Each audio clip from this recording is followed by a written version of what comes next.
Hey, good evening, people out there. Whether you're watching this live or after the fact, thank you for your patience. I am here. I am weird, and I am happy to see all of you.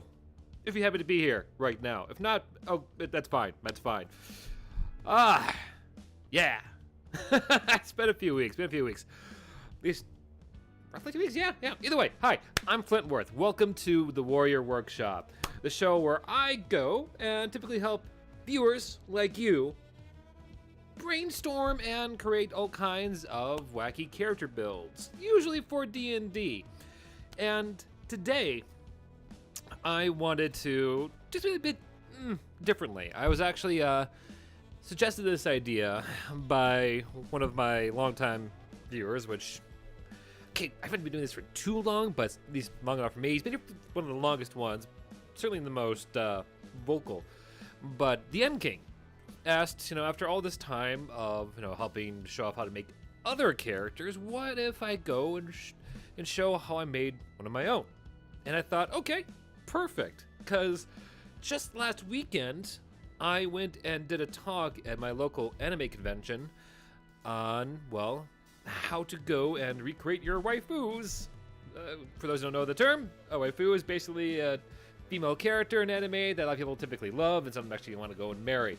I said it as a joke, but long story short, that lecture went about as well a fart. It didn't go well at all. But that's fine, it's fine, because I wanted to still take the time and, well, I consider that a kind of dress rehearsal of sorts, and this is, to me, now the proper stage, because the first character I ever made, the one that I've ever played as, and one of my longest running characters, was a simple human wizard that I created based on, well, my favorite hero from a video game called Tales of Vesperia.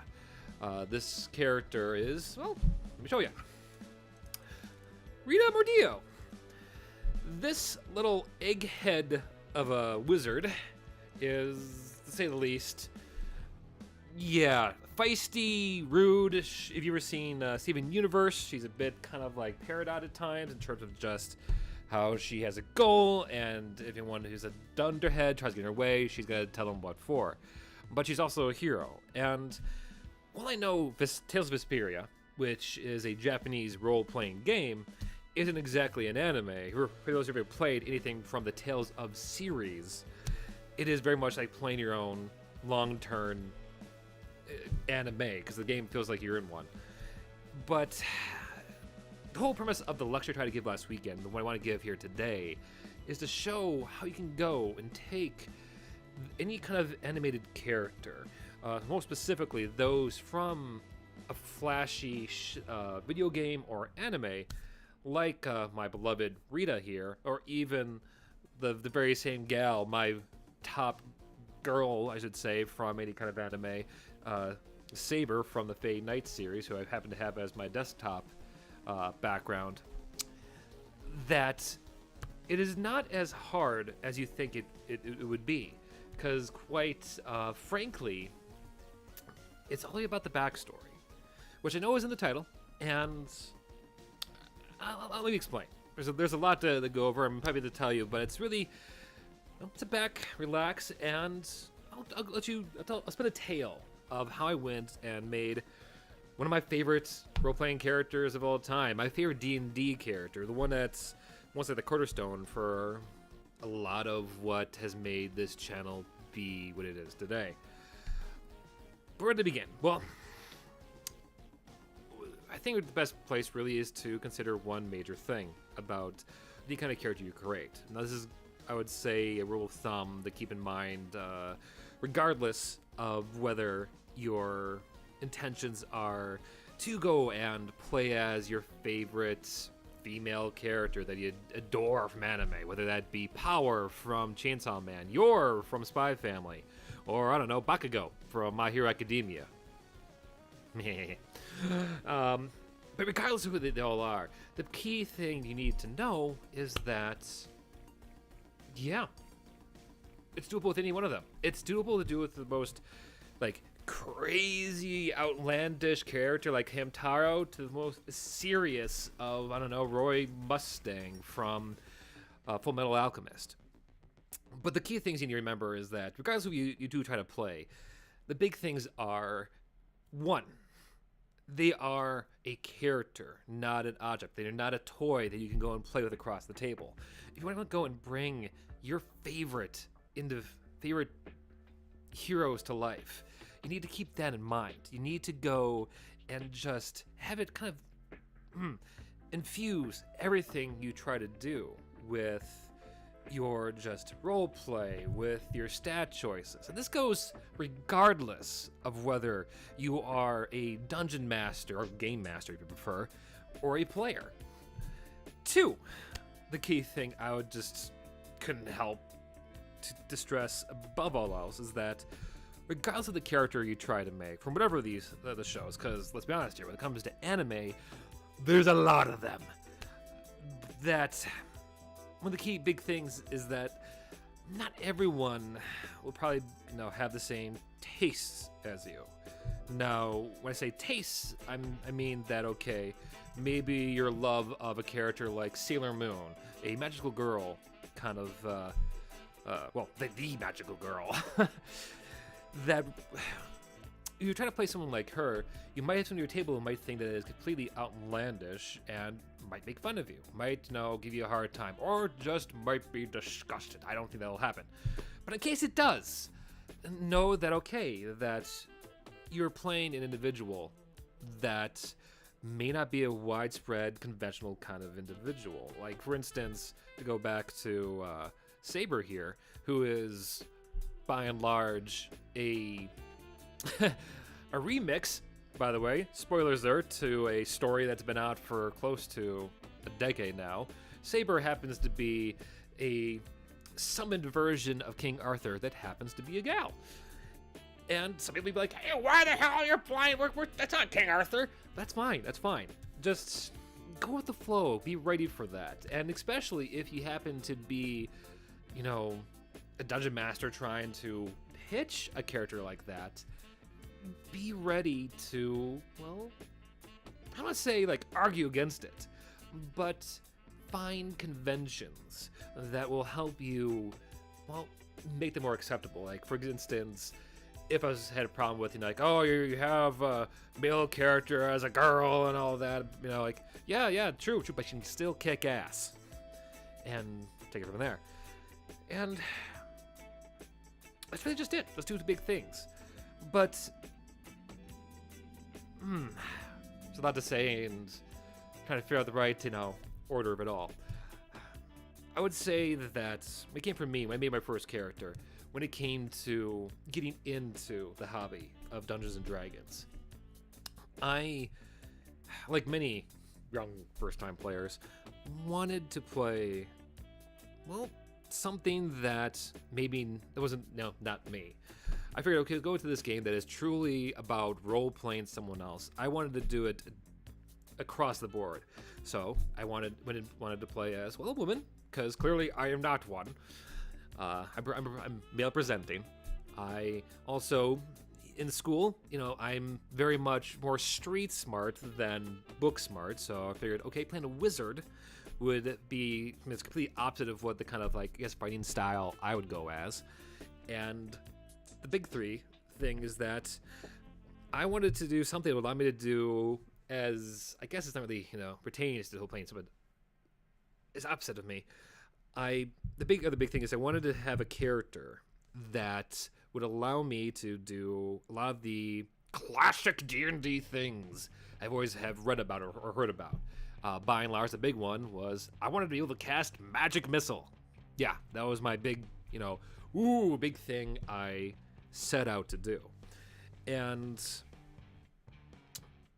for a while, when I came to that, I didn't really give much thought on how to properly, stat a character that would fit all that.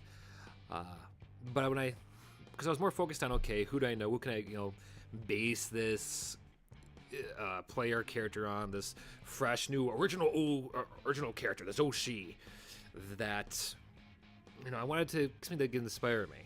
So I thought, okay, some of the games. So to me, what are like some of my favorite, well, female wizards? Hermione. No, I don't want to do that because, well, I wasn't as big as a Potterhead, and still really am not. Not because of all things going on with Potter right now. Though, be perfectly honest, I support LGBTQ, and as a whole bag of worms that this channel is not really geared towards. But I'll just leave it at that, if that makes sense.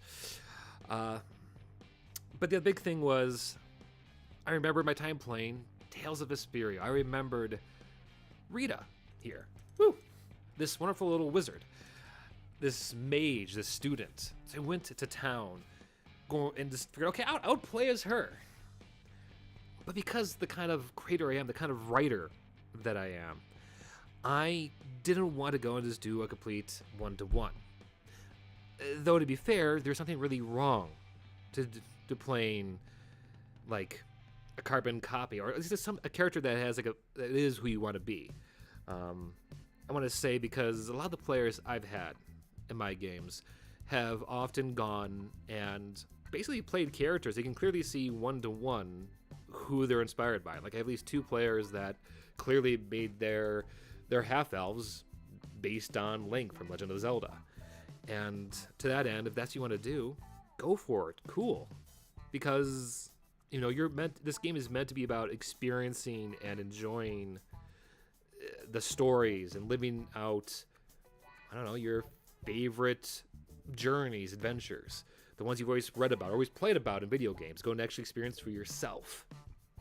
So, if I was going to go and talk to myself, back in the day, I would have, frankly, have said, hey, little me, young Flintworth. This is Flintworth from the future. Where you hear streaming yourself talking on a YouTube channel. It's okay. You could go play as the feisty redhead from that one video game you like. But younger me would be like, no, I wanted to have a spin on it. Because, as luck would have it, at the same time I was getting into D&D, I had recently also played another title from the Tales of series, which, by the way, is a lot like Final Fantasy. All of them, granted, more unique names, but each one has its own, for the most part, separate storyline. And a more recent one, at the time of my first character, when I was trying to, to kind of like build me around Rita, I was also playing another title called Tales of Berseria. Yeah, all of them end with at the end. So you have Fantasia and Eternia, so on and so forth. Symphonia. Love that one. But the point is that at the time I was getting, trying to design this character, I had fallen in love with another magic user by the name of Magilu, who is complicated. No, in a good way. She looks like a witch. She certainly has a mischievous side. Basically has what amounts to be the mascot character of that game. Follow her around, this little cute little nasty little thing that's wears a top hat. But here, let me show you. But Magilu happened to be... Let's get bigger so you can see her face. And of course, I'll just deal with all of that. There we are. Boop. I guess supposed to just do that. Oh, she's very big now. Boop. There you go. Perfect. But Magilu, she, compared to Rita, it was everything she wasn't. And I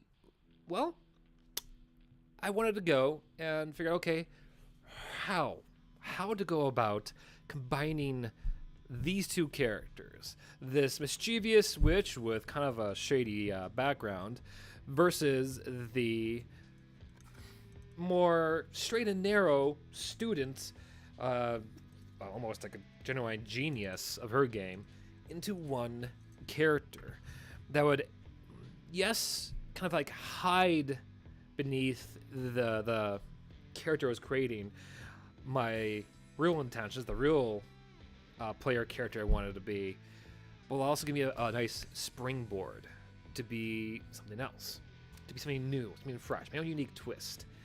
Which, if you ever watched any of my stuff before, you would should know by now that I'm of the opinion that nowadays in this hobby, or not just this hobby, in storytelling in general, whether it's TV, movies, video games, comics, manga, anime, that there is no such thing as an original idea anymore.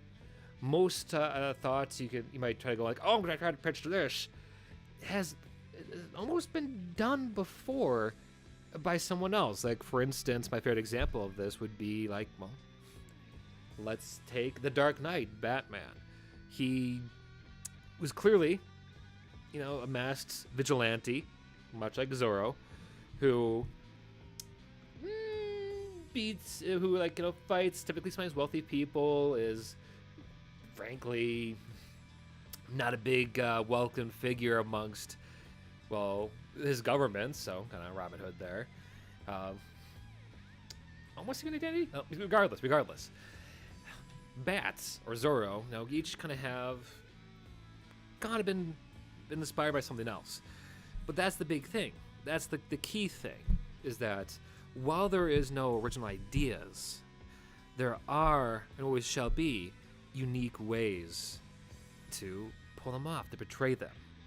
And I always try to encourage that in my players or in my fellow game masters, that if you want to go and make something that's clearly inspired by something else, like as I suggest in pretty much all of my content, my videos, my streams, if you don't like content, is to take something and spin it, give that what if. Like in this case, I'm gonna take Rita here.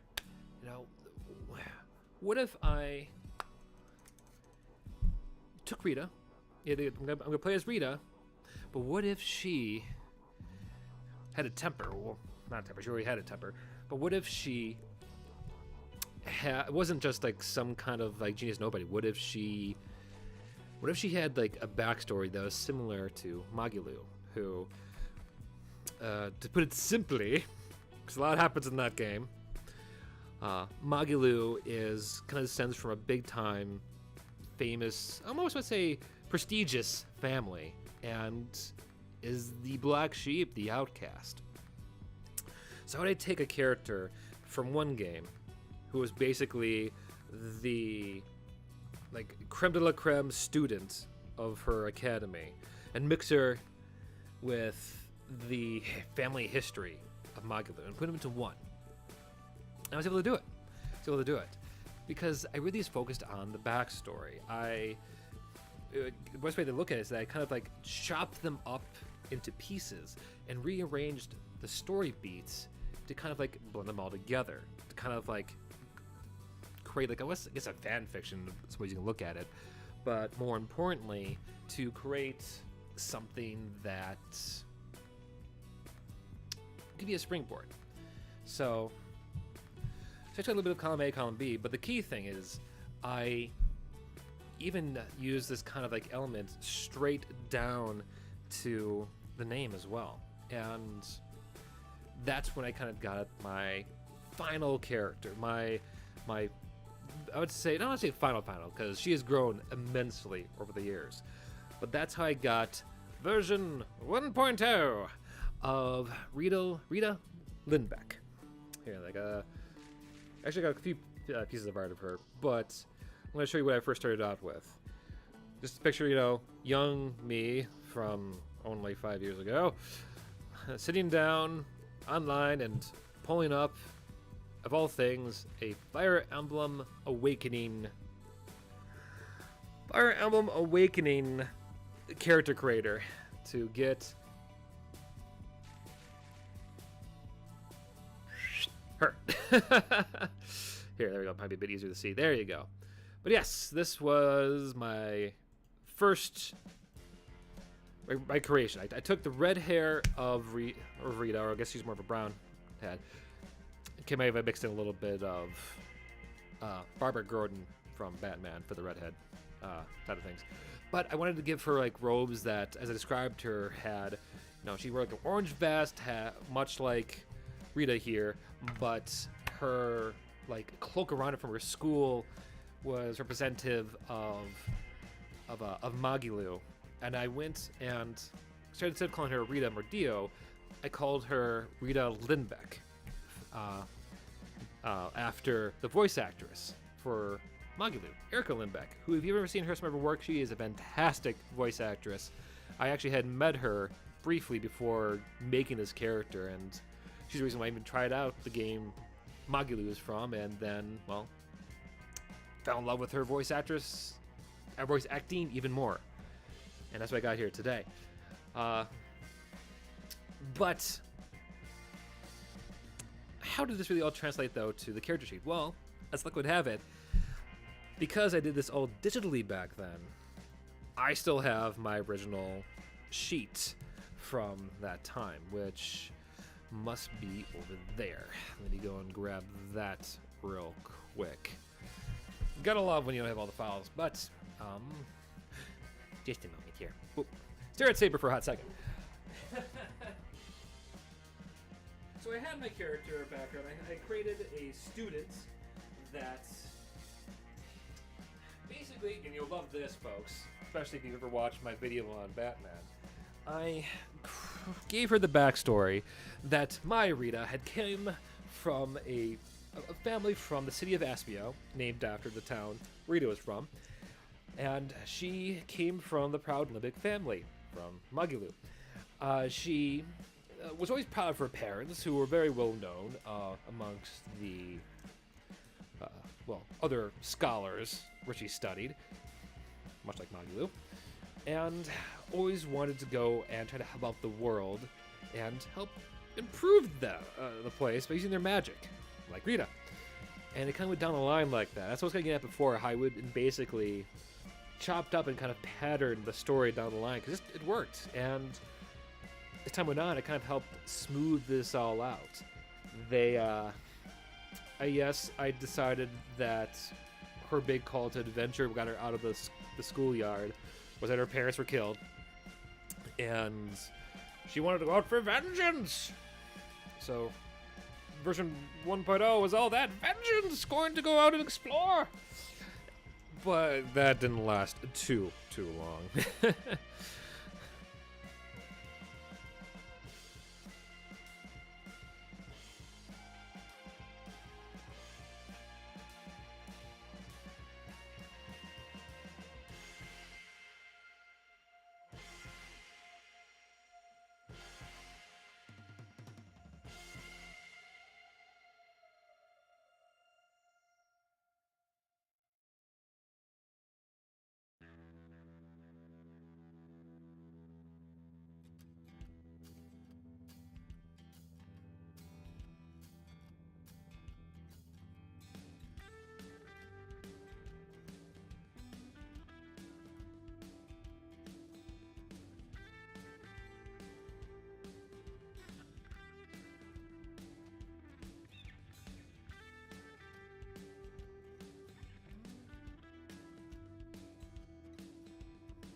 entire time. I think it was. Oh, fuck me.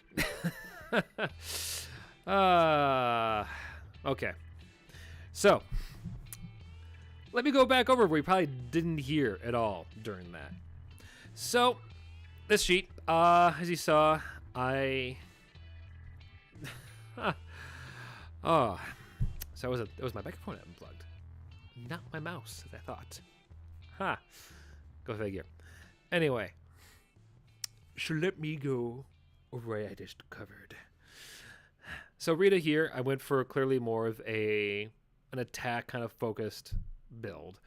By the looks of it, I chose kind of a nice standard spread. I wanted someone to be a sage that, who did clearly study a lot, kind of a savant, hence the Rita side of things, but also wasn't, like Gandalf or Dumbledore from, Harry Potter. I didn't want to play an old guy. I wanted to play someone young, someone I could really, relate to a whole lot better than anything else. Let's see here. You can kind of tell, especially with how I focused mostly on.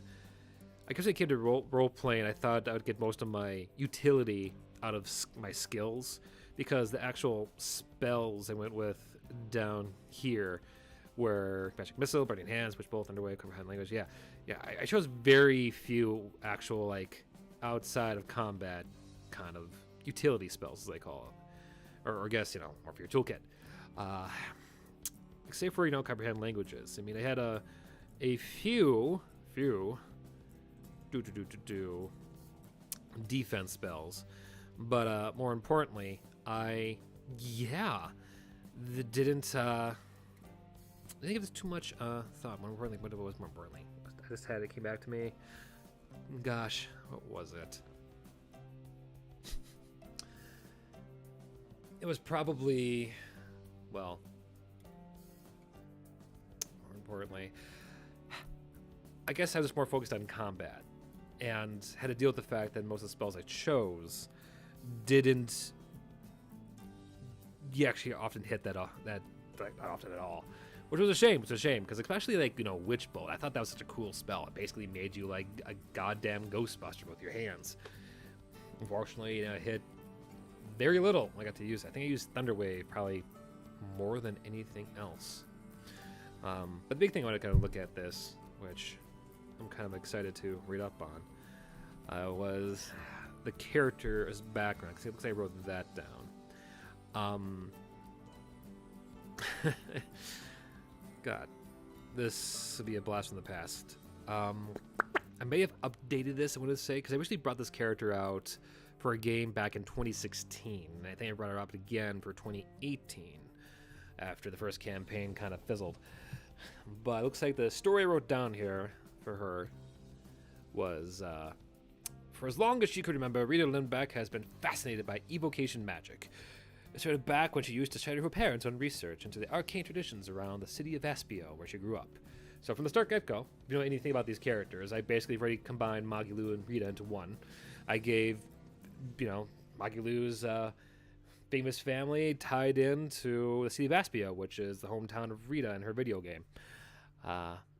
Rita admired that, and like the other scholars from the city's prestigious academies, the Lindbecks rarely kept their noses in books. Instead, her parents would wander about town, seeking any way their magic could better the lives of others, hoping someday to find a way that would take the destructive nature of evocation and channel it to help build the world into a better place.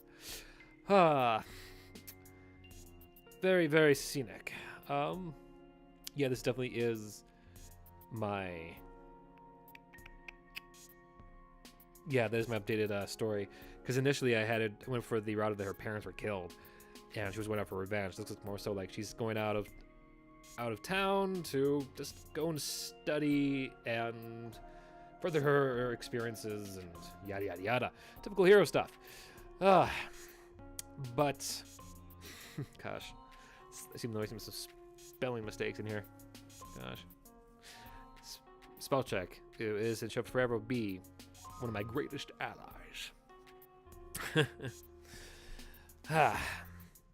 But the key thing I want to kind of show from all of this is that this is the first character, and this is what I always tell my players too who are looking to go and make their own thing, is to not be afraid to add in references to your creations. Like in that backstory alone there, I go and reference a few things for both of my characters.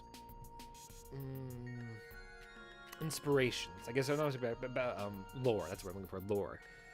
And, you know, in a similar note, like, okay, cool. If you're a player or even a game master helping to run a game for someone who's doing something like I did back here in the day, that, you know, don't be afraid to acknowledge that. Like if you're playing as a character that's based on Ryuko from Kill la Kill, be rough, be brash, yeah, and totally bring out and call people losers, eat a lemon, throw that in there, because hey, if you're gonna have a character or something inspired by some other work, acknowledge that, have a little bit of fun with that.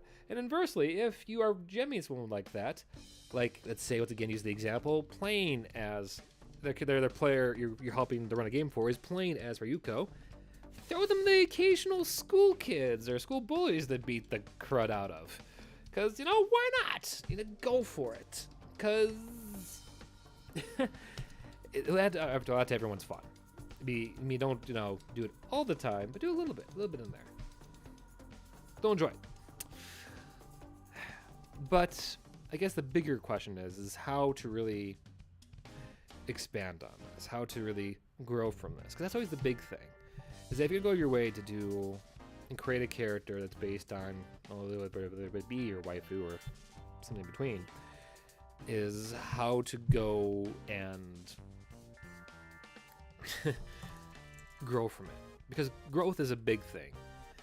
And not only that, growth is big, especially in a game where anything that could go wrong will go wrong.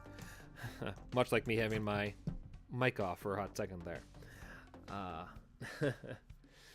What do you mean by this? Well, if you're going to go and play as a character like this, don't plan on being able to play, as that character all the time. Like, if you are playing or trying to portray a character that is, let's say once again, Ryuko, it may happen, or you won't be able to be serious all the time. Maybe you put something that's so goddamn silly that kind of, breaks the narrative. That kind of changes up what you hope for. A better example for this would probably be, let's say, if you're, let's say, playing Chainsaw Man's Power, or actually better example, I would say. Let's say you're trying to play. Can't think about to go with this example. Let's say you at home are trying to play, let's say, Bakugo from My Hero Academia, and you suddenly, you're this big explosive angry guy, and suddenly, whether it's because of time travel or weird teleportation, you find yourself stuck in a world that basically forces you to be in, like, in My Little Pony land with My Little Pony rules, and those rules apply to your powers, so you can't go and explode things all the time. You have to actually complete things by friendship. Yeah. That kind of goes against the grain in so many ways of what you'd expect from the character you're trying to go for. We have to go and play nice and cheerful. If that's the case, don't worry about it. Just go with it. Go with the flow. That's kind of fun. That's where the what ifs come in, to really go and make the character your own. Which is a thing that I also had to learn too, playing out my wizard, my mage, my Rita Lindbeck. It took a few years. We had to kind of go and make her a little bit less edgy and make her someone that, I don't want to say cringy, but it was mostly more like what I wanted for the character itself. I wanted to really kind of dig in the whole family aspect, to kind of be like her parents. Ironically, I was inspired by another character to kind of go that route. When I went to my 2018 campaign, I got into My Hero Academia, And let's see, I always forget his name. It would be the Class 1A's president. I want to say Ida?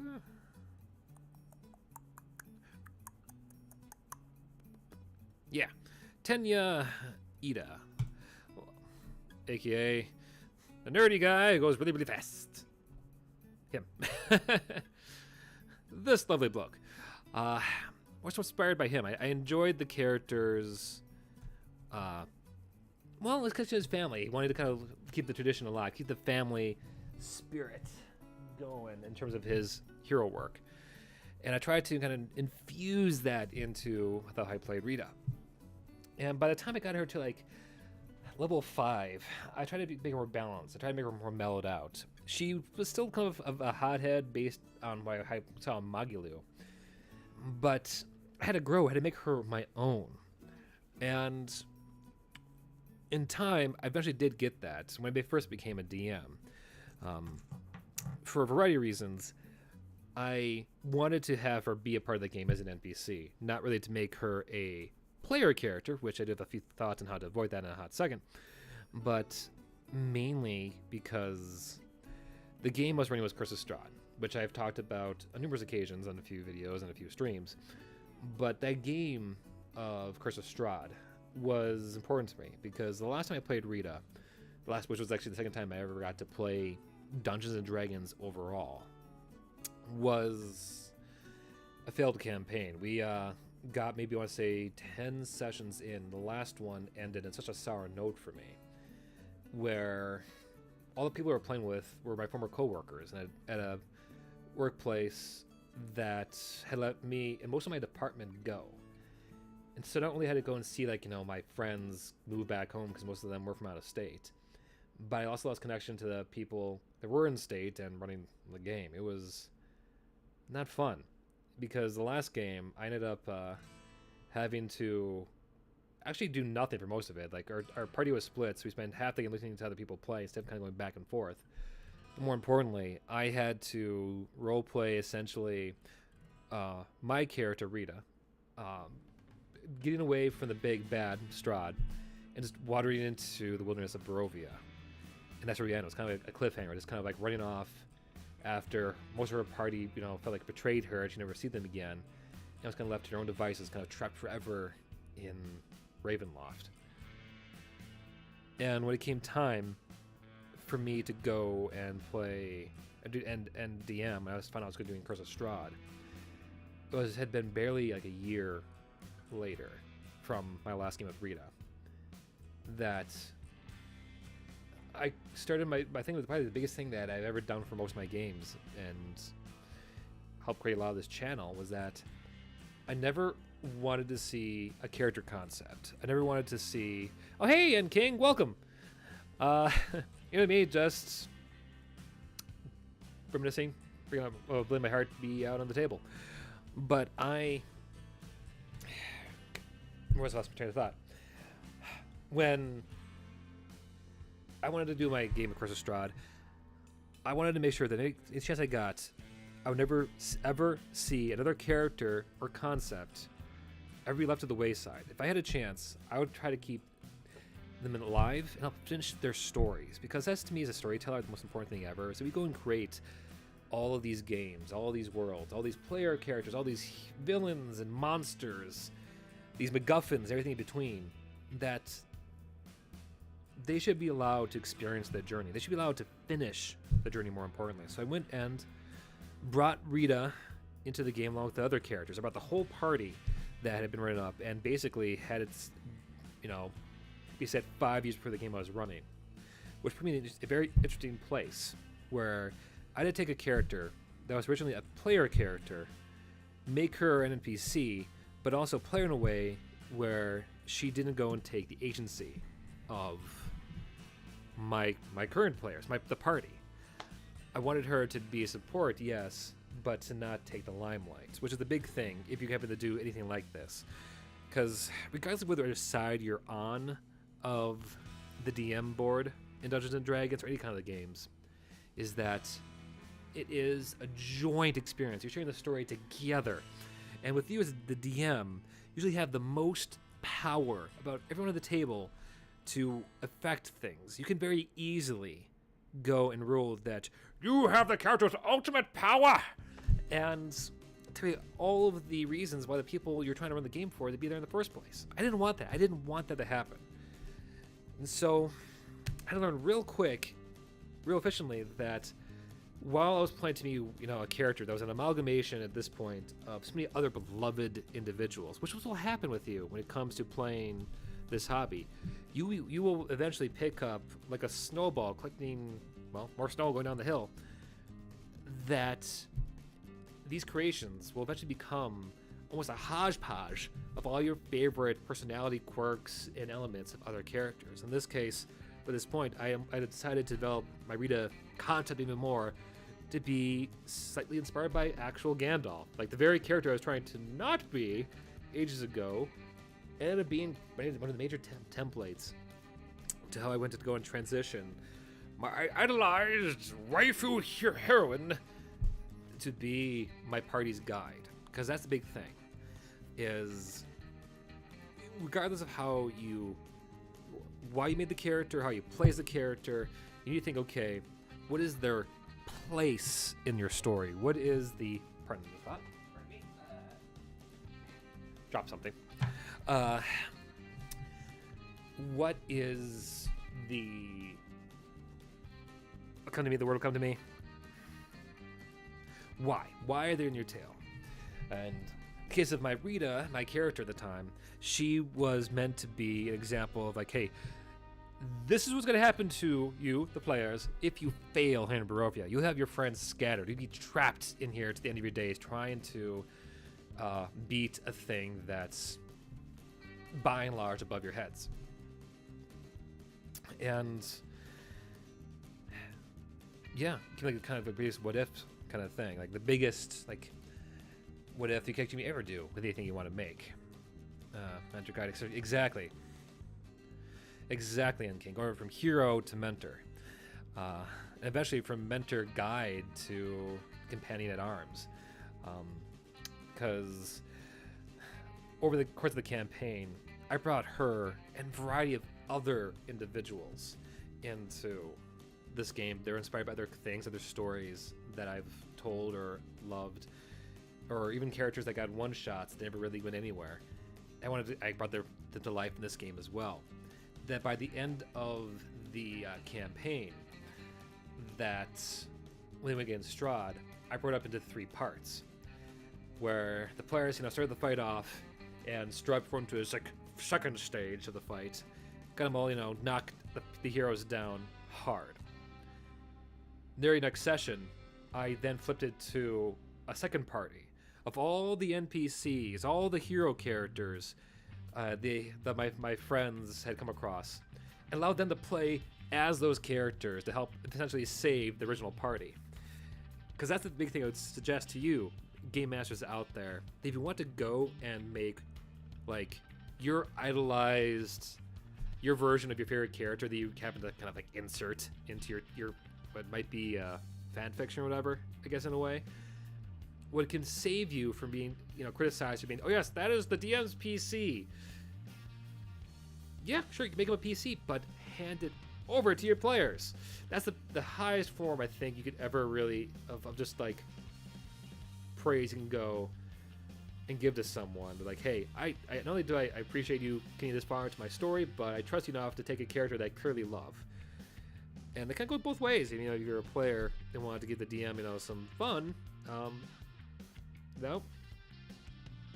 work with them to kind of build up the story of your character as well. Always take input from everyone else. That's the big thing I want to point out there. But it was awesome. It was great. Rita, it was fun to see Rita being played by someone else and to really be, help saving the day in her own right. But that brings me to the next big thing I want to kind of talk about when it comes to, taking any kind of character, making your own. Because it was a big part of me at the time too. When it came to running this character in the campaign, was the look. Because, hang on, and Endking, I don't think you were here for this, Because the original, like, Rita I had to really, like, go as, like, an image of her was this one I made of her back using the Fire Emblem character creator, which isn't so great.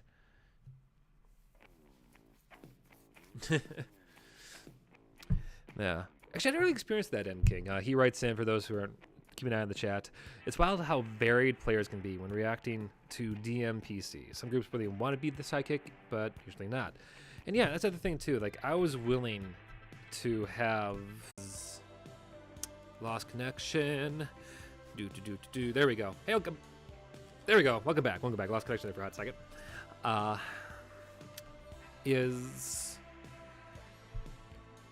Kind of goes to the whole thing, you know, things could go wrong. Like, if they ignore them, that's fine. But the big thing I wanted to bring up earlier, they want to do so now, they help keep your DM PC is really drive the point home that as much as you want to make your character feel like all powerful, and this goes for players too, as much as you want to really, you know, say, yes, you're playing a character that could kick some pretty hardy ass. Like the character I was inspired by, her. I can just chat this statue as much as I can because I really have props. It's kind of fun to have it on screen, not just my hands and my face. Is that make it clear they couldn't do it by themselves. That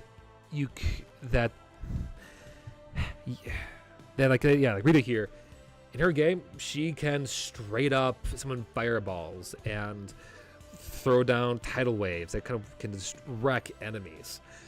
But that just means that I could have done the same with my own character, but I didn't want to do that. I wanted to always make it clear, whether regardless, I'm trying to do that ever since, that whatever side of the screen I'm on, I cannot save the day without everyone else, because that's the big point when I drive always home in any kind of adventure party game. But the looks, which I think is a big thing that can help really bring to life your whole character process. And here's how I did it. And I actually had help from my fiance, Jade Brightwind, who does a lot of great work, but I had commissioned her to draw me this lovely lady. Meet Rita 2.0, who everything about her design is like a remix, a fusion, as if it were, of all my favorite parts about the two characters that I want to be talking about today. Like I just mentioned earlier, how I was finally able to kind of show off the robe on her, the show that was like her family's robe, which clearly was inspired by the characters' robes from Vesperia. I had the robes, which I eventually created the lore to be around the school she went to. But those colorings were inspired by Magilu from Berseria, who, for those who weren't here earlier, has this kind of like pinkish purple color scheme. And furthermore, the book, also the head was kind of tied in to the design of some of these characters, which I named after Magilu's actual real name, which I believe is, what's your actual gallery? There you are. Let's see. Does it actually tell me here? Nope, it does not. That's fine. But we actually went and used the design on her hat to inspire the coloring on the book. But you can see what I'm saying there, like how I always talk about on this channel how you can go and get inspired by one thing and make it your own. This is how you can do it. You can go and you'd be surprised how very few people have made the connection that she is seriously the name of Rita Repulsa from Power Rangers. In fact, I'm really glad that she came up, quick funny story, like she did, because the first time this character ever got shown outside of mine or my fiance's eyes was essentially because the original drawing my fiance went on was huge. Then I brought it to roll 20 and just kind of like blind dropped it, filled the screen entirely with a shot of her chest. So her big debut was of her cleavage, which frankly, Rita's not really that well endowed, so it was kind of funny. That was like the first thing people saw. So glad it didn't happen here today. But by and large, everything about this, from the tattered robe to show the age of her being on the road, to like the book, the hair color, is that's what I get about how you can go with your backstory and your own creation. I guess to simplify it, it's like the joke phrase of like, yes, sure, you can copy my homework, but change it a little so it doesn't look like you did so. That's kind of what I did here. And that's okay, because now, by and large, over time, this Rita has grown to be such her own individual that the most latest and to me greatest version of her ever drawn was this Christmas present sent to me, once again, by my lovely fiance, of this wonderful stained glass drawing. Like, look at that. Which is filled to the brim with other characters from our game. I love actually up here in this big window, you can see like all the player characters from the campaign. But this Christmas gift, which has been my phone's background screen for like forever, I think it's kind of like, the final point where it's really started to become her own, and which will happen with any kind of characters you ever create, whether it is based on your favorite waifus, favorite video game characters, what have you. That if you allow yourself to change and grow and expand on them, they can become something that looks almost entirely unrecognizable to the original inspiration, where the original characters were both young, inexperienced, kind of almost at times like thick-headed individuals, compared to now my wizard that I actually could totally see have a perfect conversation with Gandalf. And also since then, I've learned a variety of different ways to really kind of have fun with wizards as well, where I used to be so focused on combat. I have since learned, like, oh man, you really need to have too many combat spells. You could do a lot of crazy nonsense using utility spells. Like I mentioned how the first game of Curse of Stride I ever did, which that when I was playing as Rita, ended with us on the run. What I failed to mention was that it literally ended on a cliffhanger where our players, myself and another character, were on a cliffside, being basically forced off, and where I went and decided in character, you know what? I looked to my partner character, which also happened to be my fiance's character, Kasari, who I absolutely love. You can actually see her play as Kasari in the latest Game Master Gauntlet 2 weeks ago. Go check out the recording; it's fantastic. That'd be the one, 2.5 Drunken Warriors, the very first game of the Gauntlet. But I had Rita look towards Kasari, simply say, "Do you trust me?" Kasari went basically, "Eh?" Before Rita could have, really respond, grabbed the paladin, just kind of jumped off the cliff with her. And I was able to save both myself and Kasari using a very clever series of, thundersteps, which basically is kind of like, teleportation spells to kind of soften our fall. And since then, I realized, oh my gosh, there's so much utility, so much wild nonsense you can pull off with just thinking outside the box with spells, that ever since then I found various ways to do just that. Like I mentioned in a prior game, actually maybe a prior few videos, how I once ran a crazy game where I had my players on the run on top of a battle carriage, a la like kind of Mad Max, while being pulled by a dinosaur. Yeah, said dinosaur was a polymorph version of Rita. Yeah, I went nuts once I got the chance to really look at the spells more closely, which you should do too. You guys, oh wait, she's a wizard, a scholarly, sagey wizard who's probably seen various drawings of Tyrannosaurus Rexes and such. Nothing says, oh shit, than watching the puny little redhead wizard suddenly transform into a man-eater. But, gosh, outside of that as well, there's some other things I've thought over the years. Like, I think one thing I never actually got to pull off, I will one of these days, was what I called my carpet bomb technique, where I was supposed to play in a one-shot to be like a free-for-all amongst a variety of player characters amongst my friends group, and we were given like a budget of what we could buy with it, and I was told essentially, okay, maybe one legendary item and the rest of however you can, make from that amount. And so I decided, okay, cool. I'm going to go and get myself a flying broom, a bag of holding, and I spent the rest on barrels of gunpowder. And the plan was to kind of like fly around and basically find a spot where most of the players were and just dump every single barrel of gunpowder I had inside that bag, just fill it to the brim with gunpowder, because there's actually a limit you can actually have in the bag of holding, and then just light it. And just ideally win the battle instantly. Oh, so much fun nonsense. And exactly, Endking. He mentions Utility Wizard would be a great DM'd character. You can be super busy while letting the PCs deal the damage and do the cool stuff. Exactly. I focused on giving her spells that would help beef up the other player characters. Most notably, I think it's Nebuchadnezzar's like Dragon Breath or something like that, where basically you give another character essentially the power to breathe fire from their mouths like a dragon.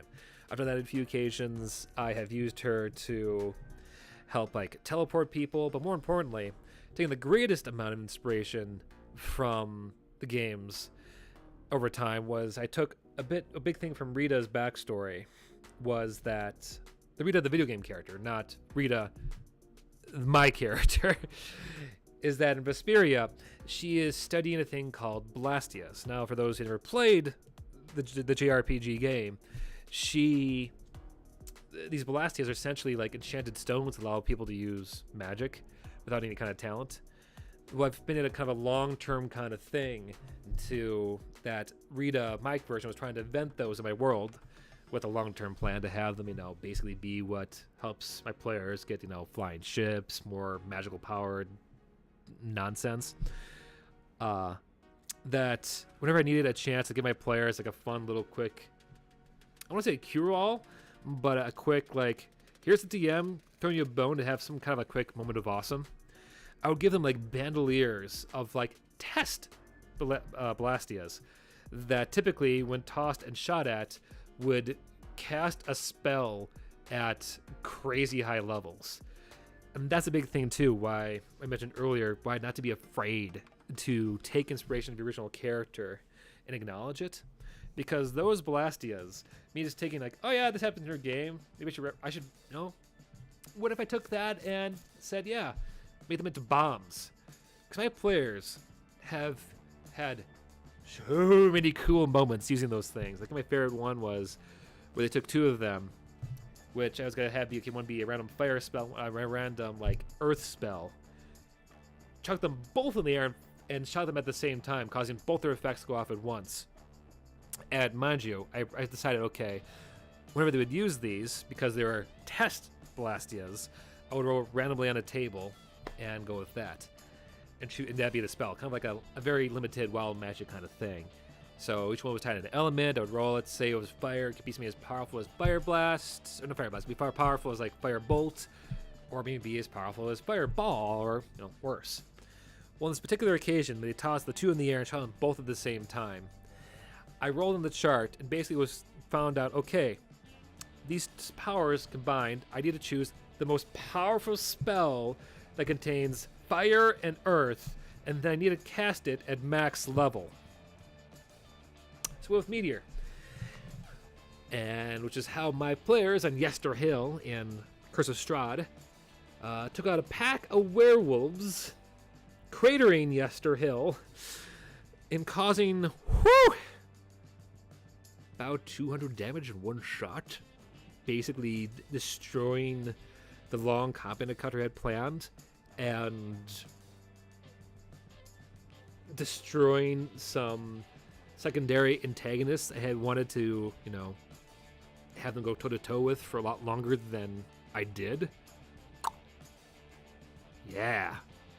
That was awesome. I wasn't upset. I was just, yeah, cool. And that's why I always encourage people, whether it be my characters here or something of your own design, to do just that, to embrace it, have fun with it. Because who knows? Someday you may go and find yourself with like fancy art like this, inspired by the adventures you've had with your friends. And it may happen whether you're a DM or a player. But I think the biggest thing, the bigger takeaway is like I'd say I want to kind of like bestow and kind of throw out to all of you before we leave tonight is really this. Numero uno.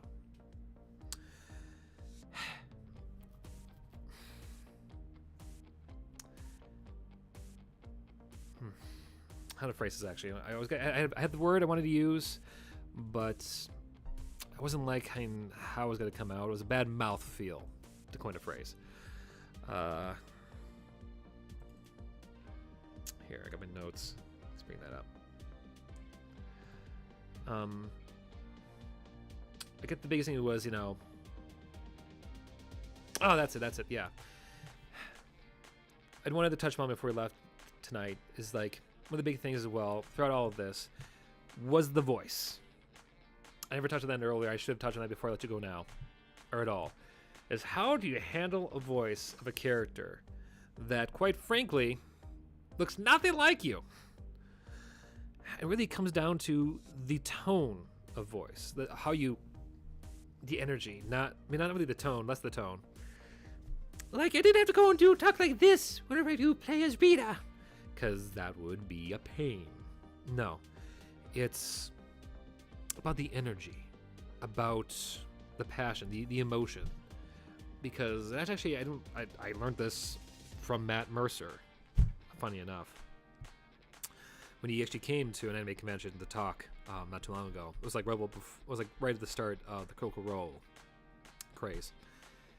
It's something I've held on for the longest time, wish to repeat here now.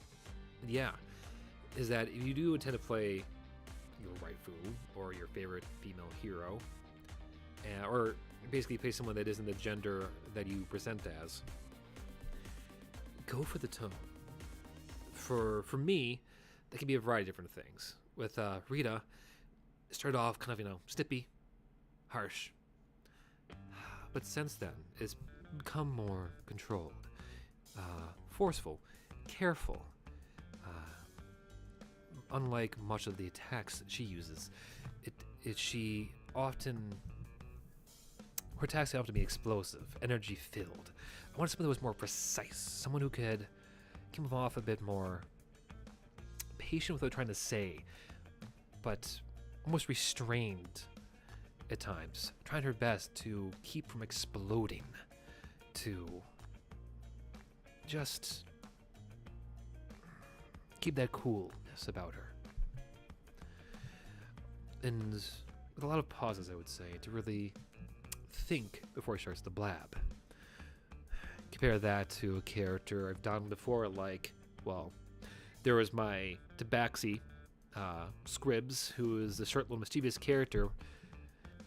So it's all about the tone, yes, but it's also more about the pattern, about the fact that use more of my nose to get it out, and really about being really expressive and bright when he talks.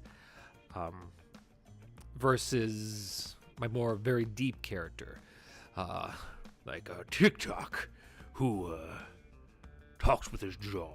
That's the thing that can really help you. I've learned from my studying like physical theater, is if you can't get the emotions down, you can't focus on one part of your body. That's what I was trying to get at. Either you can focus on an emotion, whether that be like Rita's control. I also often think about, I try to feel like, kind of like focus on my head a lot as I talk about her. Try to like contemplate all the calculations trying to do, versus a character like my TikTok, who is a large lizard folk who might have a bit of an overbite. I just really feel the jaw out. That's how you can go and help kind of like play with your voice a lot to get those emotions across with characters that may not actually exactly sound like you. Let's see what other note I had here. That's the other big thing too. This is a more of an advice for DMs or just GMs, if you prefer as well. to, if you have a player who does do something like this, try, if you can, try to diversify the cast. Now, when I say that, I mean, like, don't go and create a character that is, like, exact opposite. Like, don't, you know, like, because this is, let me clarify. Diversifying your cast is important, especially if you want to have, like, you know, proper representation in your games, because that's, I mean, unless you're playing a game world where the players go to a place where everything's exactly the same, like maybe some kind of weird kobold tribe where they all just, you know, males for reasons. Okay, cool. But otherwise, in a real world, you can get the kind of, like, believable sensation. There could be, you know, people of all shapes, sizes, colors, creeds, what have you. What I mean by diversifying your cast, though, I mean that you need to focus on more so the traits, the foils. Like, a way to look at this at its most basic is kind of like how Sonic, in the Sonic the Hedgehog series, has Shadow the Hedgehog. A clear kind of, like, yes, I want to say at the most extreme basic, polar opposites. I think a better example would be like Mario and Luigi, where they're both plumbers, both they're brothers, but more importantly, one is a brave hero, the one's kind of a coward. But it's nice to have that in your cast, in your game world, because it helps accentuate and bring out the traits the other player is doing. And on top of that, it also helps make their character more believable, because you are taking inspiration from their whatever game, anime they're coming from, and giving them a character they can actually, you know, play off with. That makes their world feel more alive. They don't feel like it's just a random drop. Because you're showing that, hey, there's other people from this place that are kind of like them, but a little bit different. A greater example, I'd say, of this from my own games would be that with like Rita, I made a character that was, you know, focused, precise, and there was a very intelligent wizard. Compare that to her sister, who is this bard. I played the whole Magilu side of the thing, who I made her one of those anime characters. You know, I say those kind of characters, like the ones that laugh with the, oh God. Her sister, though, yeah, basically made the kind of opposite. Kind of like bring out that not everyone's a talented wizard like herself, and that's how you do the same thing too. With even if you're a player, you can feed your DM with ideas like this. Oh yeah, they have an eccentric sibling or a best friend. Yeah, that could be fun too. But above all else, and I've gotten caught up. Okay, one more thing. I think it's worth bringing up, because I said this during my lecture at Anime Milwaukee, but I wanted to bear repeating here too. Exactly. Karen is one of those characters. And I would do that too. Right? When I roleplay as her sister, Kyrie, who is named after Rita Lindbeck. I don't have a picture of me right now. Kyrie. Yeah, when I roleplay as her, I just get more extravagant in my performance with my voice, and I have no problem going no with laughing like her. It's not that was more like goofy. It's also funny to get on recording. There we go, got it. See what? It nails the character type, and the players love it. They always, you know, some groan, some laugh, and I can get the knowledge that yes, I've now made another anime character inspired wizard. It happens to be related to my super serious Rita. But I was gonna say, yes, game suggestions. I'm trying to do this more often now in my workshops, my videos. The biggest thing you really need to workshop and decide on is what game systems you can go with, because there's so many out there right now. Like, let's say with like Rita, it was obvious to go with like more of like an adventure, a classic fantasy exploration one like Pathfinder or Dungeons and Dragons. But what if you wanted to play as someone else, like Uraraka from My Hero Academia? Well, that's where I would suggest going to play with Masks at Next Generation. What if you wanted to play as Mikasa from Attack on Titan? Well, concerning the large monstrosities in there and the horrors and brain, the crazed sights they see in that show, well, Call of Cthulhu could be a good stand-in for that. What about Anya from Spy Family, the cute little telepath? Well, that's what would bring out kids on bikes to kind of like give her cute little players, an adventure with her. Megumin from Konosuba. Well, I would probably just go with the Konosuba tabletop RPG. Yes, that does exist.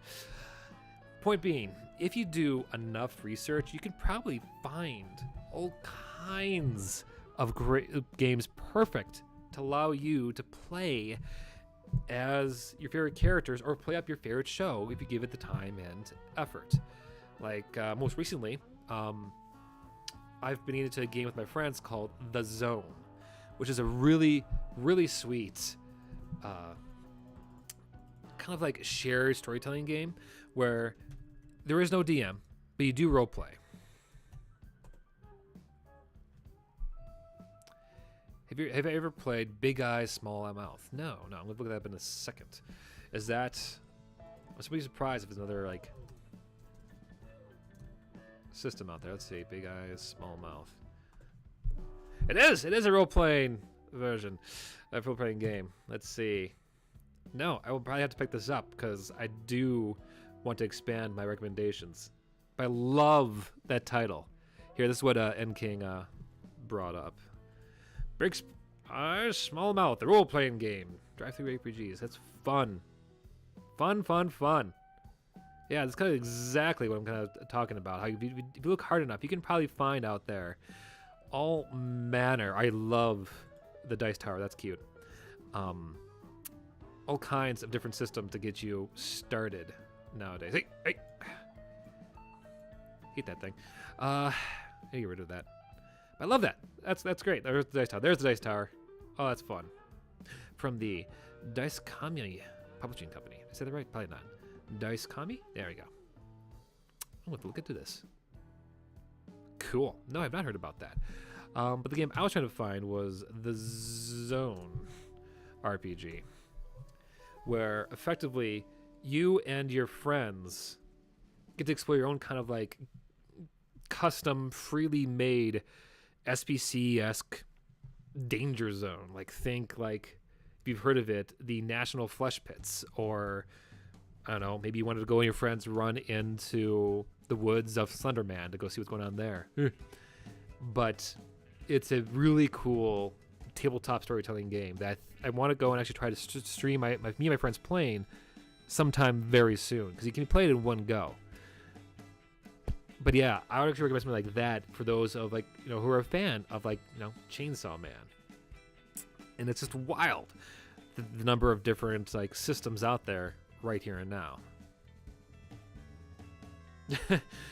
yeah, Endking, I'm not surprised that there happens to be a game where you can play as anime maids, because there's a tabletop RPG now for like everything.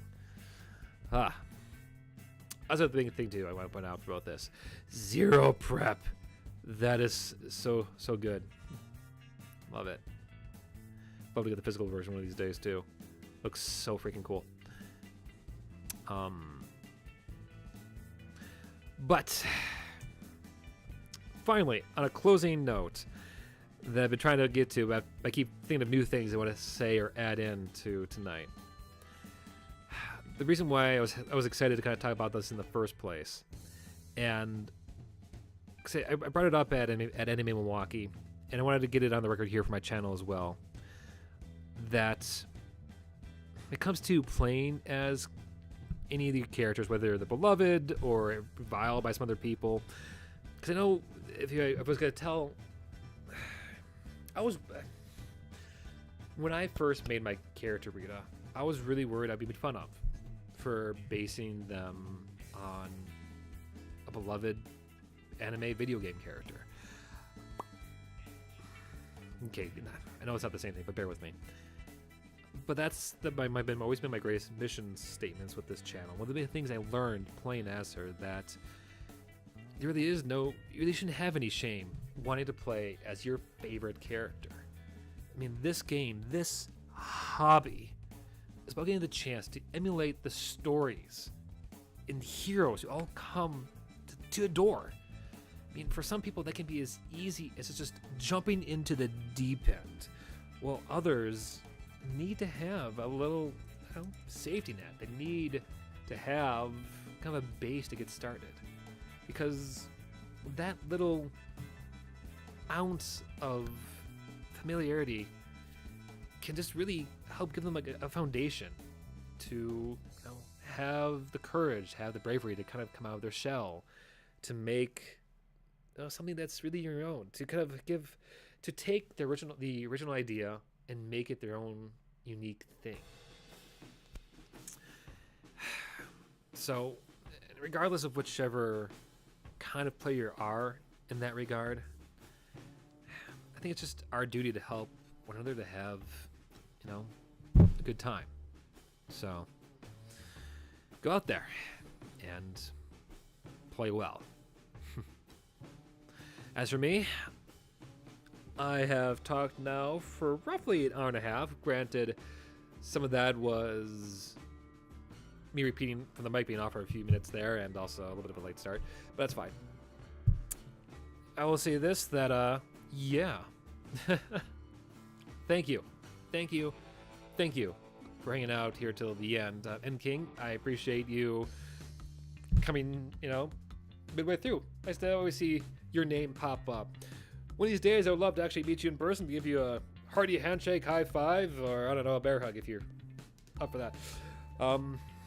More importantly, if you've listened this far, I would suggest, consider liking, subscribing, or, commenting down below. Either way, if you don't, that's totally fine.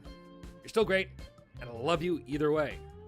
And more importantly, I'm happy to finally say that the next Creature Creator is almost done. I finished editing the main portion just this very afternoon. Problem is, because it took me so long to get to that point, I now need to go and write and record a new next time teaser, because it was the original one was me teasing my appearance at NMA Milwaukee, and that's come and gone. So I'm gonna probably figure out something else I'm gonna do for next Creature Creator. But either way, I'm gonna be getting that out on Monday, so the thing is coming. Finally, first Creature Creator of the year. But until then, have a great weekend. Have a great Friday, and yeah, keep an eye on the channel. I'm gonna be announcing probably the same day, probably the next day afterwards, a few things that will be coming to it. I'll probably be streaming quite a bit the next few weeks. And if you celebrate it, have a great Valentine's Day, and yeah, have a great evening. This is me signing out. Take care.